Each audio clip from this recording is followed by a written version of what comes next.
business owners, and investors looked at the environment being built around them, the rhetoric, the proposed tax structures, the general message that their success was morally suspect, and they voted with their feet. They went somewhere that didn't treat their income like evidence of wrongdoing. And before anyone calls that spiteful, understand that it's the same instinct that makes a warehouse worker stop hustling when he figures out the bonus system is rigged. You don't keep performing for an audience that boos you every time you score. That's not a character flaw, that's rational. But the migration of capital is actually the smaller problem. The bigger one is what happens to people who never had that capital to begin with and who are now being handed a story that says the ceiling is a mirage anyway. Think about what it does to a 19-year-old who's hungry, talented, and trying to figure it out what his life is going to look like. If the loudest voices around him keep saying that the only people who ever made it big either cheated, exploited somebody, or gamed the system that was never meant for people like him, what does he do with that? He doesn't become a class warrior. That's not what happens. What actually happens is quieter and harder to reverse. He lowers his target.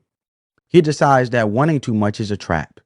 He builds a smaller plan and calls it being realistic.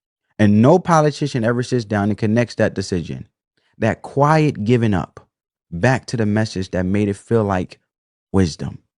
That's the damage that doesn't show up in any economic report. It doesn't get measured, but it's real and it compounds across a generation.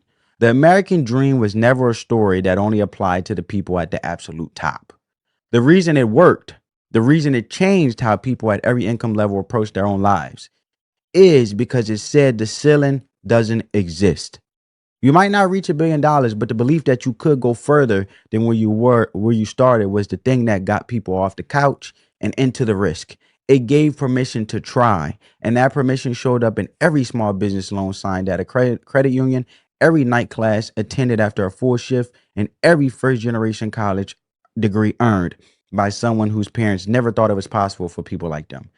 That's not mythology.